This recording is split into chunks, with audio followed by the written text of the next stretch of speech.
That's my best Wario impression. Welcome, everyone, to Respawn Aim Fire's special BARF episode. This is a monthly thing we do once a month. That's how monthly works, where you tell us what game you want us to play, and we play it. Something from our backlogs, maybe something from our childhoods that we should have played, or a classic that none of us have ever been into, or just something Bionicles related. Who knows? That's what we're here for. I'm one of your hosts. I was going to say, the poll has officially determined that we will not be playing something Bionicle related next month. But we'll get to that. We'll get to that. On patreon.com/respawnaimfire and on twitter.com/respawnaimfire, y'all voted and told us that for the month of, what is this, March, we're playing Wario Land 3. And I forgot to continue telling you my name. Hi, I'm Chad Michael. I'm gonna win. Innes. See, my Wario's pretty good. And we've got our usual co-host here, Adam. I'm not gonna win. Gumby, how are you, Adam? I'm gonna win. Nice, great. We've got our rap regular, Alex. I might win. Cozina, how are you? Wario, the legend. And we've got a returning winner, John. John Hansen. Oh my god! Do you know that he actually said that in Mario Party in Japan? It's fun. He said, "Oh my god." Yeah, he says, "Oh my god." So does Luigi. Man. That was one of those things as a kid that I was not allowed to say. Same with fart. Yep. Can't say, "Oh my god." You gotta say, "Oh my goodness," or "Oh my gosh." John, welcome to the show. You've been on the show, I don't know, what, like 6 or 12 or 19 times or something like that? I actually never left. I've been here the entire time. He's been hanging out on our Twitch stream nonstop. Glad to have you here. I saw on Twitter that you were playing this game just completely coincidentally, and I was like, hey, come join us. Yeah, I really enjoy it. It's a game that I had on my Game Boy Color back in the day, and so I was like, I was excited to see it back on Switch.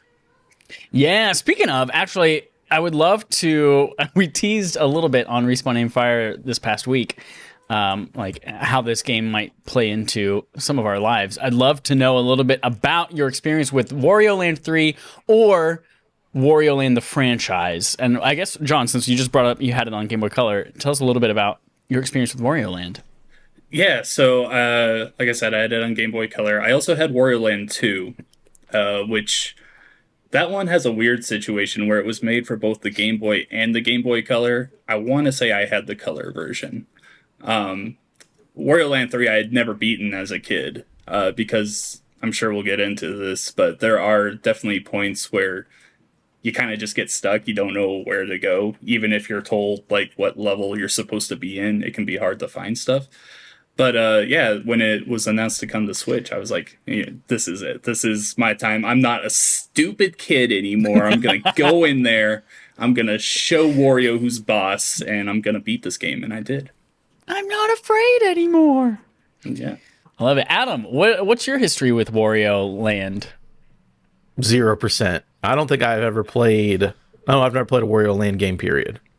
The only touchstones I have for Wario is Mario Kart and Mario Party.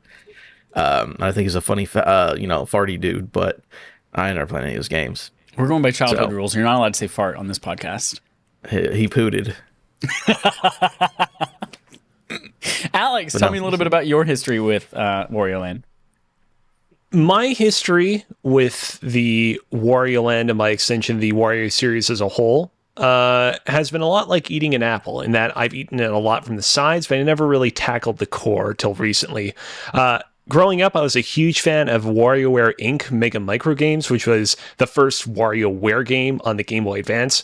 Love that game back in the day. Love that I got it as part of my ambassadorship certificate for the 3DS when they dropped the price. I also really loved WarioWare Smooth Moves on the Wii, which was the Wii version. That game was great because before you would do each mini game, it would give you like a quick cue card telling you, okay, now you have to hold the Wii remote in Mohawk position. You have to hold it above your head. Now you have to hold it in pencil position. You have to hold it like this. Great game.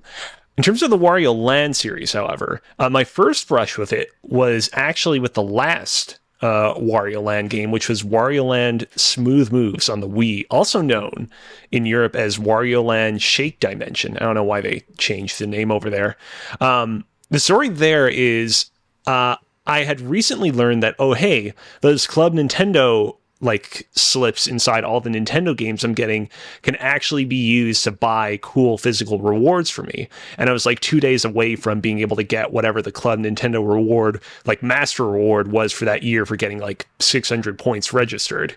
I think it was like a Mario hat. And so I went looking for like other eligible Club Nintendo games I could purchase, saw Wario Land Shake It sitting on a store shelf, was like, you know what?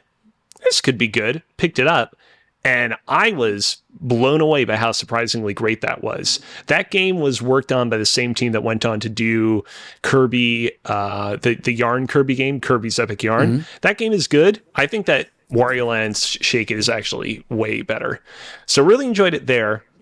And then a few years later, when I got my 3DS, I checked out Mario Land and Mario Land 2 for the first time. Enjoyed those games fine. You know, they're a little bit dated, but especially once you get to Mario Land 2, it's a pretty sublime, you know, Mario platforming experience. Jumped into Wario Land 1, which is actually Wario Land 1 Super Mario Land 3, if you want the full title of it. And immediately was turned off by how kind of slow and cumbersome it was, and I never really bothered with beating it. And that was my experience with the Wario Land series until this BARF review. Dope. I had Wario Land 1 on Game Boy. I know that I had that. Wario Land 1, Super Mario Land 3.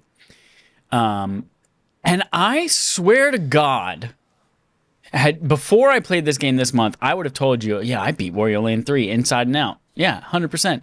But I know I was a stupid-ass little 10-year-old kid who had no idea what the fuck to do in most of these levels. And so I was very surprised when I jumped into this, how hard it was. And I was like, I don't think I ever did beat this. So I would have told you differently a month ago. But I did have, to make good on our cockroach story, one of my only Wario Land 3 memories is when I was young. I remember coming downstairs, wanting to play Wario Land 3.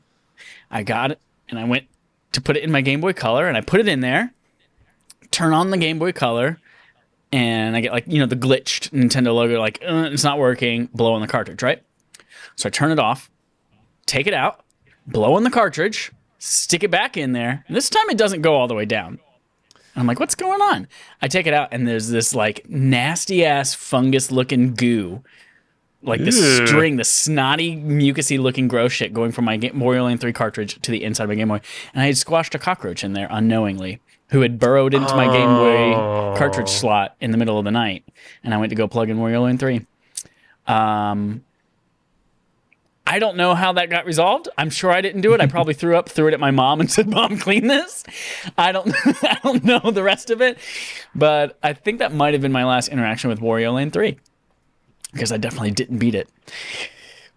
Speaking of Wario Land 3, we are going to talk just a little bit about the game itself. It is a platforming game, and also I've discovered a little bit of Metroidvania-ish in there that I didn't realize was in there. That came out in 2000, the year 2000. It was March 21st, 2000, Japan, and then eventually made its way to North America May 30th.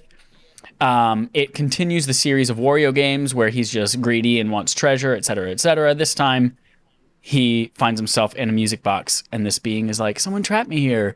Open up all these music box thingies, treasure chests, and free me, and I'll return you back to your world after I kidnapped you and brought you into this music thingy anyway. So it's continuing that series of games where Wario's just like this greedy little piece of shit.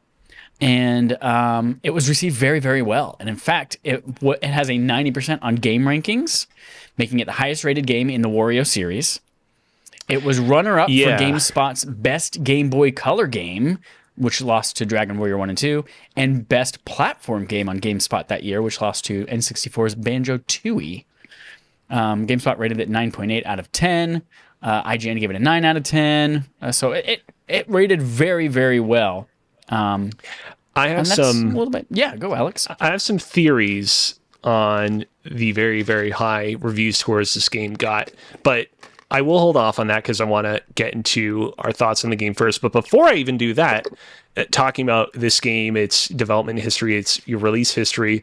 So this game was developed by what was known back in the day as Nintendo Research and Development 1, which was one of their many like research and development departments over in Kyoto.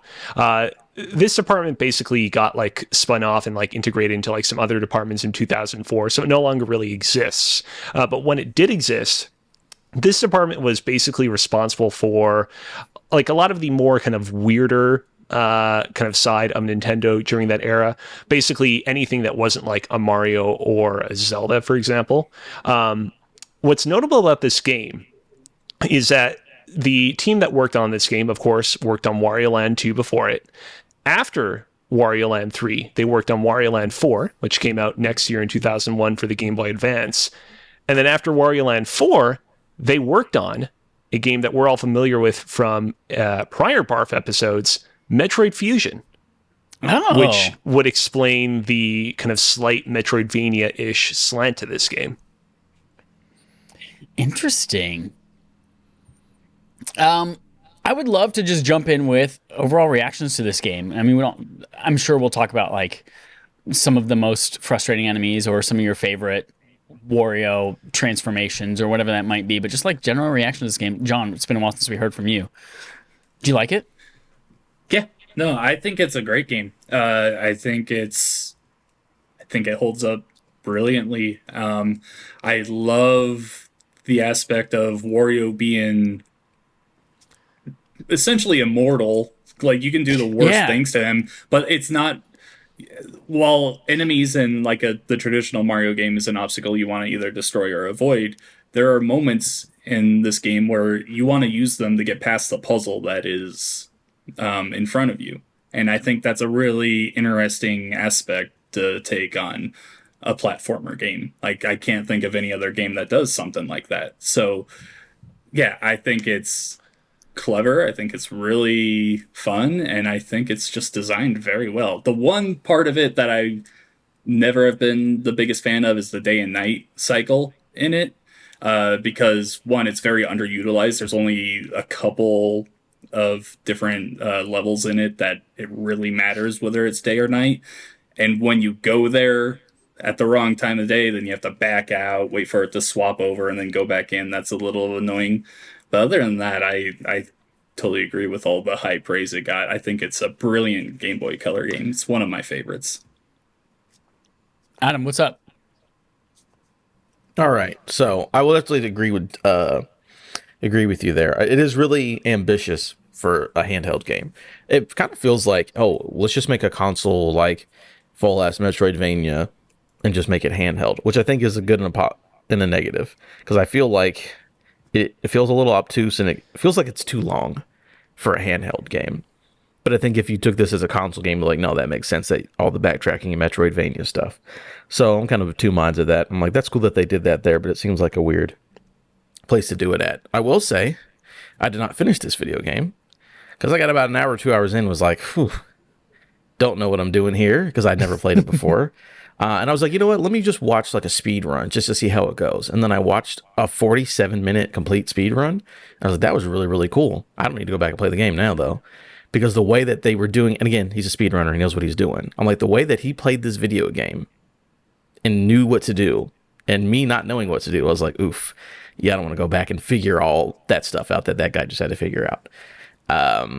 So I do think it's really cool and it's really ambitious. I wasn't a huge fan. I don't think it's bad. I was just like, I don't really want to learn how to play this game because, you know, I had to play it. It was in the attic, so I had to play it on my computer. Right. Yeah. And it's like a fifth of my screen on a window, and I can't make it any bigger. And You couldn't make it any bigger? Like it doesn't like scale or anything like that across the whole monitor? No, I can't. Oh. I can't stretch it out. No. So I was like, this is cool, but I don't want to sit here for 10 to 12 hours and figure this game out. Yeah. But I do think it's really cool and ambitious. So I will say it looks great on Switch. There are some issues with. There are moments where Wario's pixels seem to like kind of stutter, but other than that, it runs very well if you have a Switch and the online.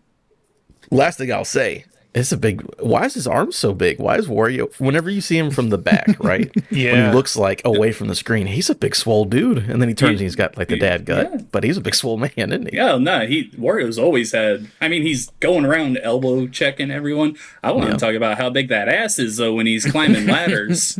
And dude is packing. Which is surprising, knowing that like his diet is mostly garlic. Like that's wild. Yeah. How does he keep Yeah. up with that? Absolutely. Chad, you go first. All right, yeah. So I played the game on Analog Pocket, and Did we I- all play the game real quick? Did we all play the game on different platforms? Because I played we it did. on my 3DS, actually. Yeah, we did then. Yeah. That's wild, yeah. Who knew in 2023 we'd all be playing Game Boy Color in 4 completely legitimate different ways? Yeah, so I played on Analog Pocket, and like you, I had the cartridge, but I got it from this time capsule store in Rhode Island, and by the time I got home, it was fucked up, and so I played it on my Analog Pocket a different way. And I actually spent most of my time playing in docked mode on my TV with a wireless Super Nintendo controller from the NSO service, which was an excellent way to play this thing. Like the Analog Pocket already with the dock, like outputs everything in really crisp 4K. It's really like a faithful recreation of it too. So like that was a wonderful way to play this thing, which sounds like is the opposite experience that Adam had on a corner of a tiny screen. I jumped into this thing and I kind of hinted at it already. I was super surprised by a couple of things. One, how difficult it was.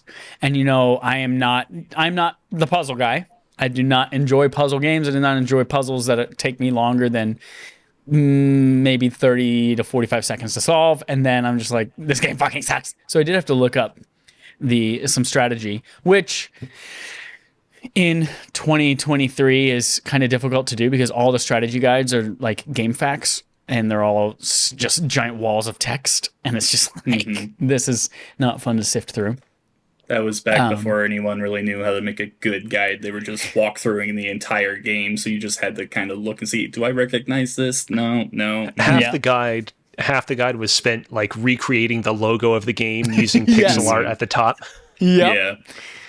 What was also frustrating is that the guide, basically the only Wario Land 3 walkthrough that exists, it's referenced in a ton of different places, but it's the only one that exists, also lists each level and how to get each chest. So it's not sequential in how you actually play it in the game. It's like World 1, here are the 4 quick chests.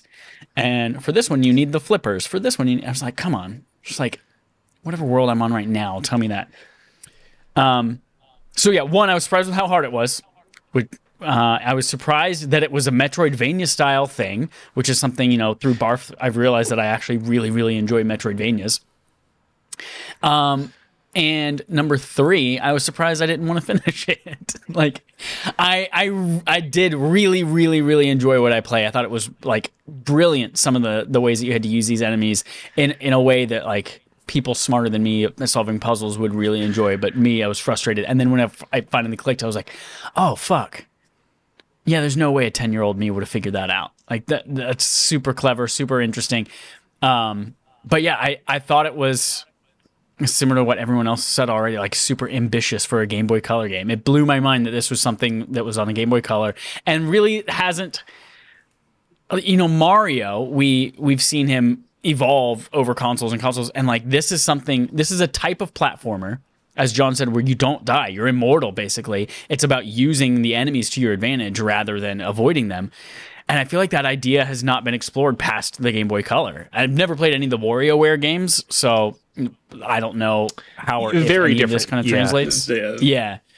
So like I'm surprised this like ended and died with Wario Land 4 essentially on the DS, but I enjoyed it. Did not finish though. DNF. I did get to like the 4th land. I know there are 5 lands, like 25 levels total, and then you like end up going back and through them. But Northwest, East, and South. I got to South, yeah. And then what was the 5th one? What's the 5th land? It would have There's been not- East, right? It's only the 4 cardinal directions. There's not a Right. 5th. Oh, JK. JK Rowling hates trans people. Alex, tell me about yours experience. John, Adam, Chad, today we are celebrating 2 different funerals. Funeral number 1, and this will be pretty outdated by the time this episode goes live on podcast services, is a funeral for E3. Funeral number 2 is for Wario Land 3 because this fucking... I'm joking. I didn't actually hate it that much, but yeah, this game was a little bit more tough for me. I'll start off by talking about what I liked. Love, love, love how incredibly expressive Wario is in this game. Like, be it when he's charging forward with a super buff arm, when he's getting afflicted by all sorts of statuses by the enemies that are attacking him. Wario is just such a like delight to behold, watching him kind of go through and struggle through the worlds that he explores in this game. It made me realize, like, you know, one of the big criticisms of the new Super Mario Bros. Games has been just sort of like how soulless they are from an artistic perspective, just how like not expressive Mario and company are in those games. And I kind of feel like after playing this game, it kind of occurred to me that I feel like the same thing has kind of happened to Wario, where like you don't really think of Wario as being like this super expressive character nowadays. He is kind of flat. He's just kind of evil Wario, and that's kind of it. And this game, I loved how incredibly cartoonish he was in this game. I thought that, you know, when you could get into the flow of it, some of the game's puzzles were pretty enjoyable to solve. I think, you know, visually the game looks quite impressive. I think some of the more cinematic moments in the game, such as like the final boss in particular, are like on a technical level really impressive. And I echo a lot of what has already been said so far, which is that this game is like, you know, in terms of sheer ambition, like one of the most ambitious games that Nintendo has probably ever made. And I love like all the like weird, like super creative ways that the game takes advantage of its hardware. I love that one like tunnel that you pass through over and over in the game that like will slowly gain additional shades of color as you collect more like crayons or whatever. You guys know what I'm talking about, right? It's like that one tunnel with game. Like what a creative idea, and also an idea that could only exist on the Game Boy Color. But other than that, I found this game to be, in many ways, a very frustrating experience. I felt like, as a Metroidvania, it just was not super satisfying. I found that just having to constantly kind of go back to and replay levels over and over was a huge hassle, especially because there's, you know, very rarely ways to kind of keep track of where you need to go next and what you need to do there, outside of like every now and then when you collect certain treasures, there will be like a brief moment where the map pings where you might want to go and check out next. But there's like no map system to keep track of like what sorts of items you've collected or areas that you've explored within each individual level. I was also frustrated by the fact that a lot of the like power-ups and abilities that you get in this game are basically power-ups and abilities that you had in Wario Land 2 from the get-go. I played a little bit of Wario Land 2 before jumping into this game just to get some context into what that game was like. And that game starts off with you can throw enemies, you can ground pound, you can do all these things. And it was frustrating that throughout Wario Land 3, most of the power-ups you get are basically just those moves that were removed from you at the beginning of the game. And the only new stuff you get are like, oh, you can now throw like slightly larger enemies. And speaking of the enemies, like this game has like a pretty entertaining and creative repertoire of enemies. There are some like pretty ingeniously creative boss battles in this game. I loved on paper the boss battle where you're playing soccer against a turtle and a rabbit, and like you have to like basically scrunch the rabbit into a ball and then kick the rabbit into the goal that's being defended by the turtle that's a goalie. This game, like when it wants to be creative, like aims for the moon, but I found like fighting so many of the enemies in this game to be just a real hassle. I hated how so many of the enemies will like inflict weird status afflictions on you that will basically put you out of commission for 20 seconds because you're like running around on fire, or like you get frozen and get shot to like the back half of the level you're currently in. And I hated how so many of the bosses had basically, for all intents and purposes, like one-hit KO moves. Like they would kind of like push you off the arena in which you're being fought, and you would have to go back to them. And I know it's not technically a one-hit KO move because it's not like you would have to start the level over from the beginning again. But when those moments would happen, I was like, I feel like I would much prefer... I agree with everyone here that this game like deserves accolades for experimenting with like not having Wario have a health bar, not having him lose health or hearts or whatever when he gets hurt, and having, all of the enemies set him back in other ways. But there were moments like that where I was like, yeah, I kind of feel like I would almost just go for a health bar here, make Wario lose a couple of hearts and make things simpler for me that way. The good news is that because I was playing on the 3DS, I was able to use the quick save functionality on it to basically scrub through back and forth in case I accidentally met an untimely end early. So a lot of those boss battles that could have been really annoying were not as annoying as they could have been. But yeah, I'm happy that I experienced this game because it is such a unique kind of curio that is not really talked about all that much nowadays. I had no concept of what this game was like until I actually sat down and played it for this BARF review. But I didn't love it. Damn. What were some people's favorite Wario transformations?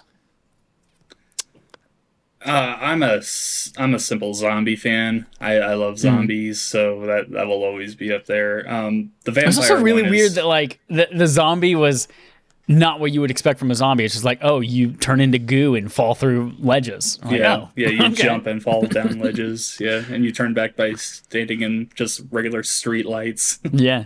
I like that. I also like the vampire one. That one's cool. Yep. That's my favorite. I loved being able to transform and fly around. And I like the very simple like world building of like, if you go into light, that'll turn you back into normal Wario. It's like simple, makes sense, we're off.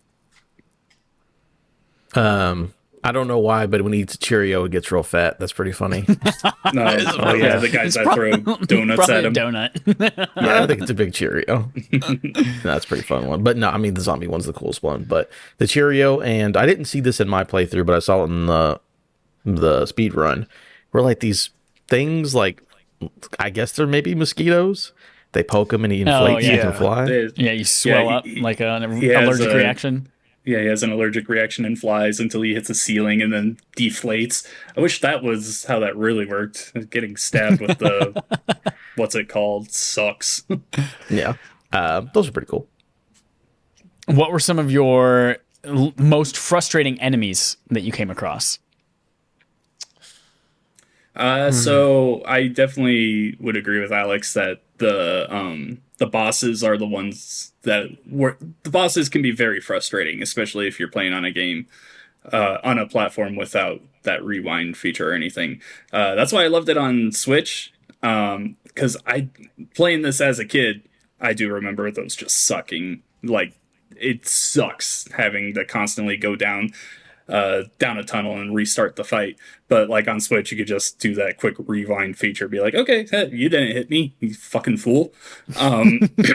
In general, there's one boss fight in particular. I think it's like the first level of the game. There's this tree that is like grumpy.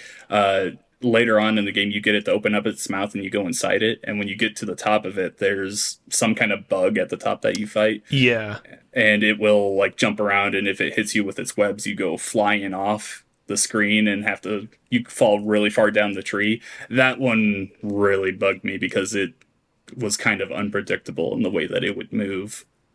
So yeah, that was definitely my least favorite. Yeah, did not love the giant like weird blue teddy bears that would turn Wario into ice and make him slide away. And what was annoying is there was one level in the game called like A City in Chaos, where like a bunch of them hang out on this one skyscraper. And it's like I don't really understand the logic of this city in chaos of all these bears living in this one location. Although the ending of the game does explain what the deal is with all the monsters, anyways. Mm-hmm. But yeah, did not love those. The thing is that like there are a lot of enemies in the game. I mentioned earlier they'll like light you on fire. At least that serves a like puzzle purpose. Like there are a lot of instances where Wario will need to put himself on fire to pass through a gate of some sort. But with the ice thing, it's like there was never an instance where being turned to ice would serve like a puzzle purpose. And so, yeah, probably my least favorite. Yeah, I'd agree with you. The ice and the silkworms are very similar, and it's just like you get anywhere near those silkworms, they turn you into a ball, and you just go flying off until you hit something. So yeah, that was super frustrating. But you brought up the ending. I obviously I didn't get to the ending of the game, but I did look up the ending of the game, and to no surprise, this weird ominous being in the darkness who's asking you to set him free was the bad guy. But I did really really like that like Undertale like twist, where it's like, oh yeah, all the people you've been fighting are people who live here, and they're just regular ass people that he hypnotized, that are not hypnotized, but like transformed into these monsters. That's and the they're thing, is they attacking were you. right. They were always conscious the entire Yeah. time of what was going on, and they were attacking you because they wanted to so stop many you. innocent people. Yeah. Yeah, exactly. Yeah, all these people who are like, "Do not let this evil guy out." They're attacking you to stop you, and yeah, you're just like, "I'm gonna kill you." That final boss fight is actually the only place in the game where you can die. Yeah. If he like claps his hands together or yeah, whatever. he like will try and grab you, and if he grabs you, it's an actual game over. Then you have to start that boss fight from the beginning, which also sucks, but use that rewind and it will help you. Especially later on in the boss fight where it's he gets moving pretty quickly and he like changes the altitude at what he starts the clasp. So that kind of sucked. Yeah, I wish I played on Analog Pocket, which has like save states, which are pretty easy to do, and I totally forgot they existed while I was playing this. Some of those bosses. In fact, I think the last level I played was the boss that is, it's like flying up in the air and it like shoots down these things that if you hit them, then they make you float up. But then it shoots down spiky balls with enemies in them, and then you dash the enemies to bounce them off the wall and hit it. Anyway, that's the last thing I did, and that thing sent me back to those stupid swimming tunnels so many times, and I was just like, all right, I'm going to bed. Fuck this level, I'm going to bed. And then I never picked the game back up again. I did finally beat it. I beat that boss, but yeah, it was frustrating.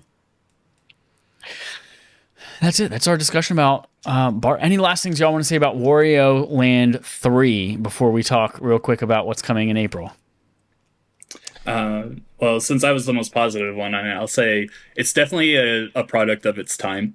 All the criticisms you guys gave it, they're definitely fair. If it was made today, I think I would agree more with you on those areas.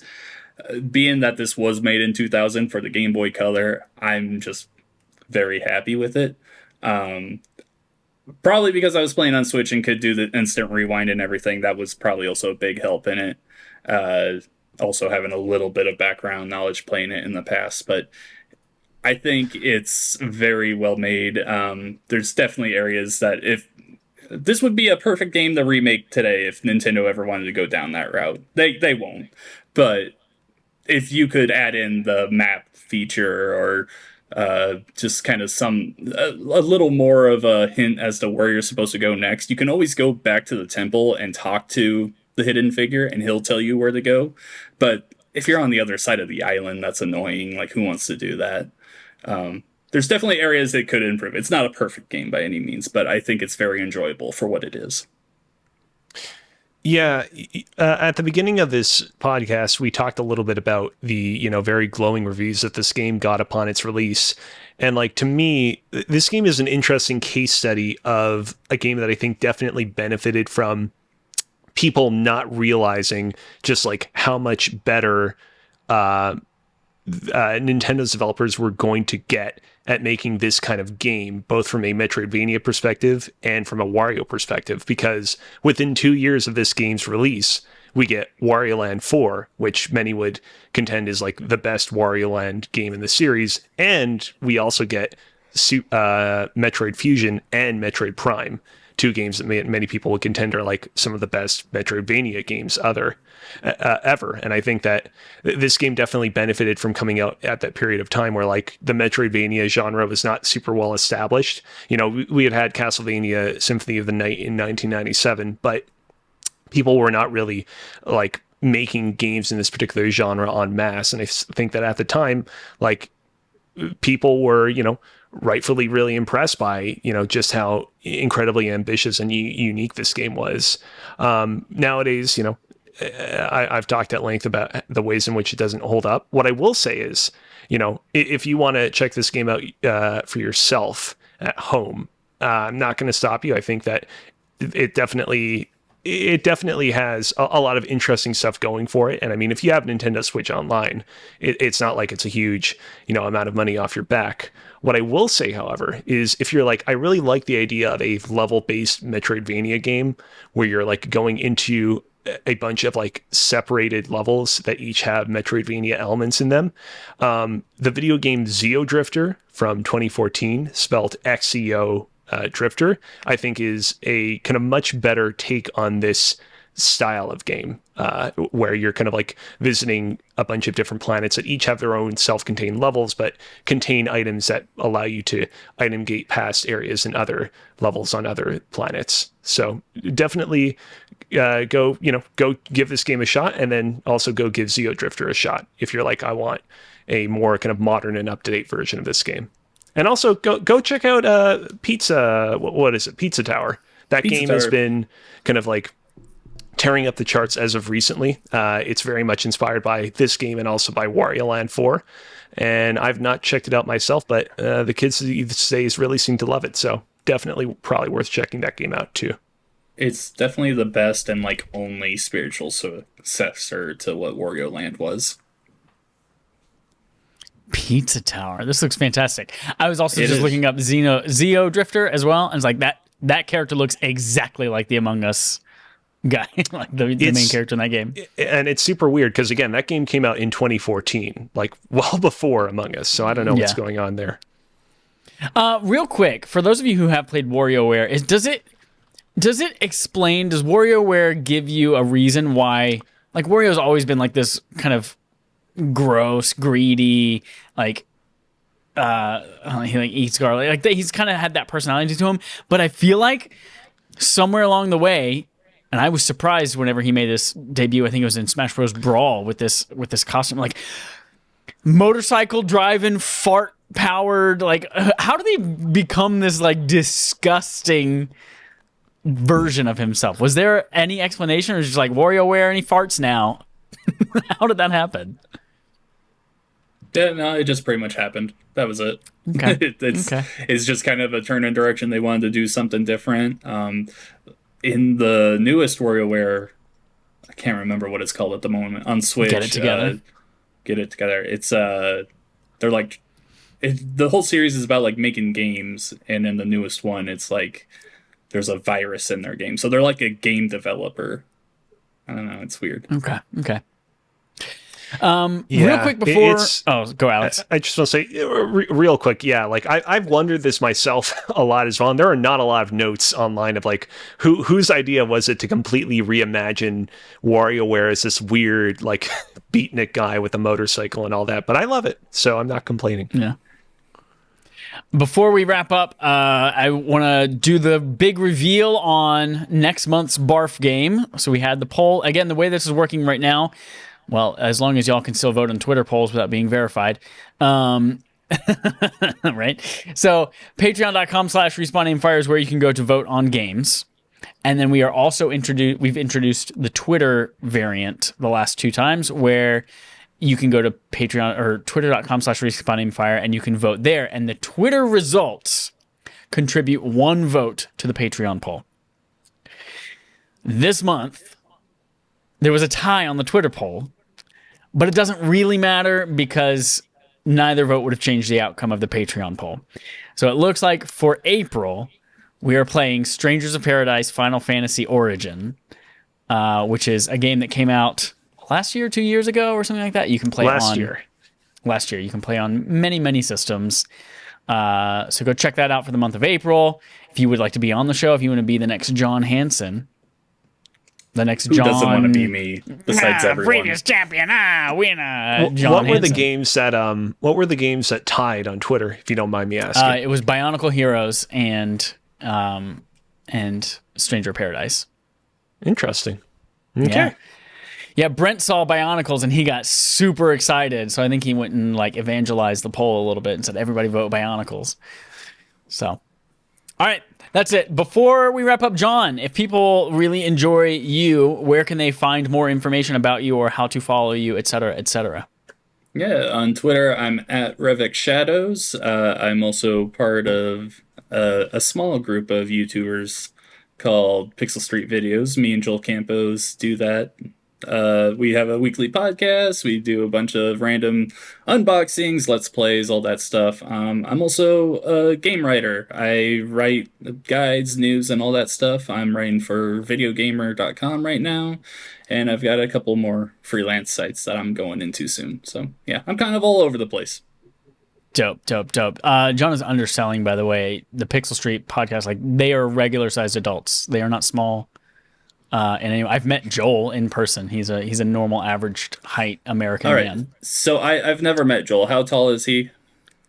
A regular, average adult American man height. We say I have maybe this like I idea. can't remember whether I felt like he was shorter than me or the same height. Maybe the same height, 5'10", maybe 5'9". Okay, because I just when I go into my mind palace and I picture my Joel Campos, I imagine like a 5'5" person. Oh no, he's definitely he's not a 5'5" person. He's definitely taller than that. All right. Well, I'm 6'3", so I'm still. He was also always I'm wearing gonna a go hat, forward. so I don't know if there's always- actually head under that hat. Maybe he was a few inches shorter than I thought he was. Yeah. It's just like eyebrows up don't actually exist. Right. There's nothing there. It's a fake couple inches. Yeah. As a kid, his mom said, I don't know why. For some reason, What does there's a mom tiny say? door in his house, and he was running really fast, and he ran into it, got clothesline, took the top of his skull off. Anyway, thanks everyone for listening. Until next time, we don't do usual sign off on this podcast. This has been a mess.